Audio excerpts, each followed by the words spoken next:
जब हम सरकार सैयदना गौसे पाक रदी अल्लाह ताला अन्हो की जिंदगी का मुताला करते हैं, आपकी सीरत का मुताला करते हैं, तो हमें यह पता चलता है कि आपको जिन बुनियादों पर आपकी वालिदा ने उठाया, आपकी तरबियत की, आपको परवान चढ़ाया और आपकी परवरिश की, वो एक इंतहाई सादा, एक इंतहाई सिंपल, मगर एक इंतहाई अहम और इंतहाई बुनियादी और असासी चीज थी, जिसका जिक्र हम अपनी रोजमर्रा की जिंदगी में सुबह शाम और रात और दिन करते रहते हैं। और वो इंतहाई अहम, बेश कीमत, बल्कि अनमोल चीज, जिसको बुनियाद बनाकर सरकार सैयदना गौसे पाक की वालिदा मोहतरमा ने उन्हें परवान चढ़ाया और उनकी तरबियत की, वो चीज ऐसी चीज थी कि जिस पर सिर्फ बूढ़े नहीं, जवान और नौजवान नहीं, बल्कि बच्चे भी आसानी के साथ, बच्चों को भी उस पर अमल करवाया जा सकता है। इस गुफ्तगू को आगे बढ़ाने से पहले हम इसी मकाम पर ठहर कर, जब हम सरकार गौसे पाक सैयदना शेख अब्दुल कादिर जिलानी का जिक्र कर रहे हैं, उनकी तरबियत और उनकी परवरिश का तज़किरा कर रहे हैं, तो इस मकाम पर और गुफ्तगू के इस अहम मोड़ पर जरूरी है कि हम अपने आप से पूछें, अपने आप से सवाल करें कि क्या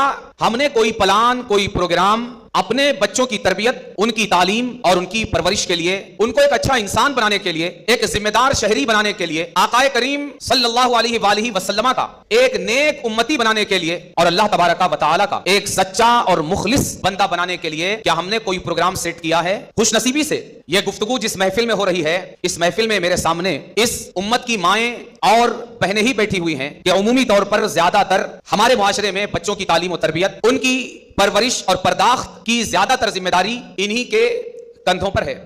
मैं अपनी तमाम माओ और बहनों को जो इस महफिल में मौजूद हैं उनको भी, और जो इस महफिल में मौजूद नहीं हैं उनको भी, बल्कि पूरी उम्मत की माओ और बहनों से यह सवाल करना चाहूंगा और उन्हें इस अहम अम्र की तरफ तवज्जो दिलाना चाहूंगा कि उन्होंने अपने लिए, अपने घर वालों के लिए और अपने बच्चों के लिए बहुत सारे प्रोग्राम और प्लान सेट करके रखे होंगे, बहुत सारे गोल अपने जहनों में उन्होंने रखे होंगे, बहुत सारे एम्स रखे होंगे, जिनके ताल्लुक से वो उन्हें अचीव करने की कोशिशें कर रही होंगी। मगर मैं जिस इंतहाई अहम तरीन सवाल की तरफ आप तमाम को मुतवज्जह करना चाहता हूं और आपकी तवज्जो दिलाना चाहता हूं, वो सवाल यह है